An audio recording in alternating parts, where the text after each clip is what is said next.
भक्तगणों, आज आपको महाभारत में सांब नामक ब्राह्मण का प्रजा की ओर से धृतराष्ट्र को उत्तर देना यह कथा आपको सुनाऊंगा। आप इस चैनल को लाइक एंड सब्सक्राइब जरूर करेंगे। भगवान आपका कल्याण करेंगे। सुनिए। वेशवान जी कहते हैं, जन्मेजय, कुरु राजा की करुणा भरी बातें सुनकर वहाँ एकत्रित हुए सब लोग दुपट्टों और हाथों से अपना अपना मुंह ढककर रोने लगे। अपनी संतान को विदा करते समय पिता और माता को जितना क्लेश होता है उतना ही क्लेश कुरु जंगाल निवासी मनुष्य को हुआ। वे शोक से संतप्त हो उठे और अपने सुने हृदय में धृतराष्ट्र के परिवारजन्य दुख को धारण करके अचेत से हो गए। फिर धीरे धीरे उनके वियोग जनित कलेश को कम करके उन सब ने आपस में बात करके अपनी अपनी राय जाहिर की। तदनंतर एकमत होकर उन्होंने राजा की बात का उत्तर देने का भार एक ब्राह्मण पर रखा। वे ब्राह्मण देवता सदाचारी, सबके माननीय और अर्थ ज्ञान में निपुण थे। उनका नाम था सांब। वे ऋग्वेद विद्वान, निर्भय होकर बोलने वाले और बुद्धिमान थे। उन्होंने उठकर महाराज को आदर देते और सारी सभा को प्रश्न करते हुए इस प्रकार कहना आरंभ किया। राजन, यहाँ उपस्थित हुए सब लोगों ने अपना विचार प्रकट करने का सारा भार मुझ पर रखा है, इसलिए मैं ही इनकी बातें आपकी सेवा में निवेदन करूंगा। आप सुनिए, कृपा करें।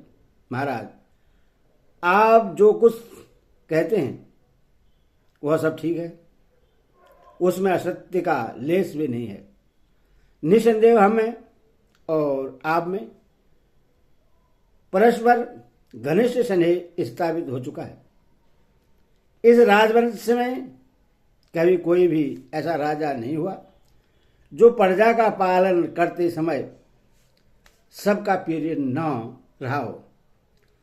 आप लोग पिता और बड़े भाई के समान हमारा पालन करते हैं। राजा दुर्योधन ने भी हमारे साथ कोई अनुचित बर्ताव नहीं किया है।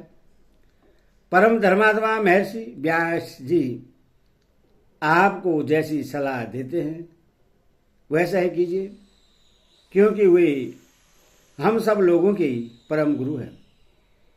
आपसे बिछुड़ जाने पर हम बहुत दिनों तक दुख और शोक में डूबे रहेंगे। आपके सैकड़ों गुणों की याद हम भूल नहीं सकती। महाराज शांतनु, राजा चित्रांगत और भीष्म द्वारा सुरक्षित आपके पिता विचित्रवीर्य ने जिस प्रकार इस पृथ्वी का पालन किया है तथा आपकी देख रेख में रहकर राजा पांडु ने जिस तरह इस राज्य की रक्षा की है, उसी प्रकार आपके पुत्र दुर्योधन ने भी हम लोगों का यथावत पालन किया है। उन्होंने रत्ती भर भी हमारी बुराई नहीं की है। हम लोग पिता के समान उन पर विश्वास करते थे और उनके राज्य में बड़े सुख से जीवन व्यतीत करते थे। यह बात आपसे छिपी नहीं है। बड़ी बड़ी दक्षिणा प्रदान करने वाले धर्मात्मा राजा युधिष्ठिर तो प्राचीन काल के पुण्यतमा राजसी कुरु और संवरण आदि के तथा राजा भरत के बर्ताव का अनुसरण करते हैं। इनमें कोई छोटे से छोटा दोष भी नहीं दिखाई देता। इनके राज्य में आपके द्वारा सुरक्षित होकर हम सदा सुख से ही रहते आ रहे हैं। आपका या आपके पुत्र का कोई सूक्ष्म से सूक्ष्म अपराध भी हमारे देखने में नहीं आया। महाभारत युद्ध में जो जाति भाइयों का सार हुआ है और उसके विषय में जो आपने दुर्योधन के अपराध की चर्चा की है, इसके संबंध में भी मैं आपसे कुछ निवेदन करना चाहता हूँ। कौरवों के मारे जाने में न दुर्योधन का हाथ है और न आपका। कौन और शकुनी ने भी कुछ नहीं किया है।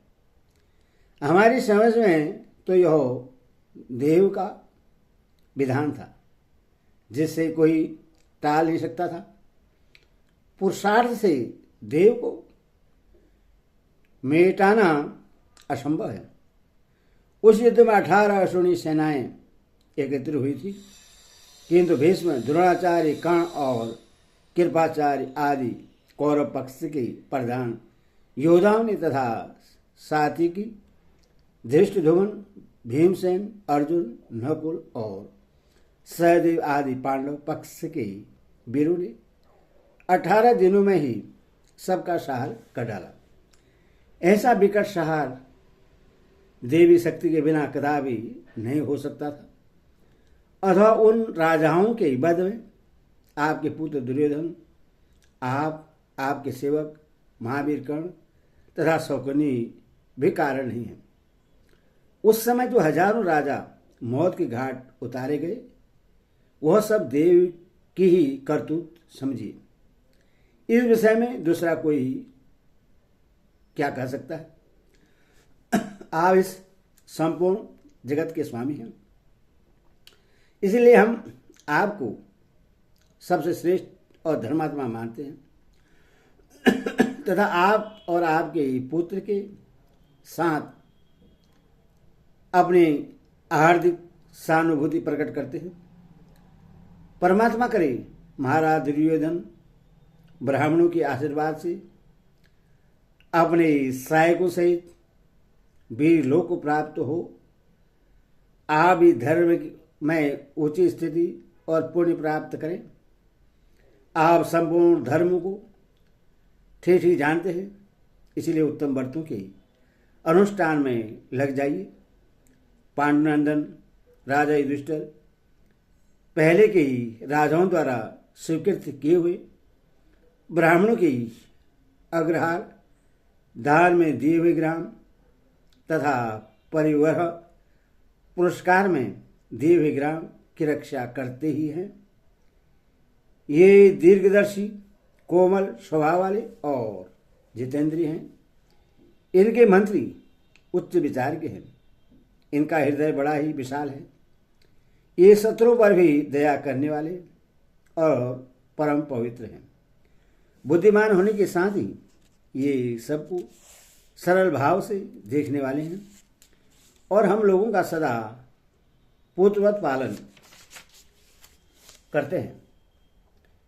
ये पांचों भाई बड़े पराक्रमी, महात्मा तथा पूर्ववासियों के हित साधन में लगे रहने वाले हैं। कुंती, द्रौपदी, उलूपी और सुभद्रा भी कभी प्रजा की प्रतिकूल व्यवहार नहीं करेंगी। आपका प्रजा के साथ जो स्नेह था उससे युधिष्ठिर ने और भी बढ़ा दिया है। नगर और प्रांत के लोग कभी उनकी अवहेलना नहीं कर सकते। इसलिए महाराज, आप युधिष्ठिर के विषय की चिंता तो छोड़ दीजिए और अपने धार्मिक कार्यों का अनुष्ठान में लग जाइए। आपको समस्त प्रजा का नमस्कार है। साम्य के धर्मानुकूल और गुणयुक्त वचन सुनकर समस्त प्रजा उन्हें साधुवाद देने लगी तथा सबने उनकी बात का अनुमोदन किया। धृतराष्ट्र ने भी बारंबार साम्य के वचनों की सराहना की और सब लोगों से सम्मानित होकर धीरे धीरे सबको विदा कर दिया। तत्पश्चात हाथ जोड़कर उन ब्राह्मण देवता का सत्कार किया और गंधारी के साथ वे फिर अपने महल में चले गए। हरि ओम तत्सत।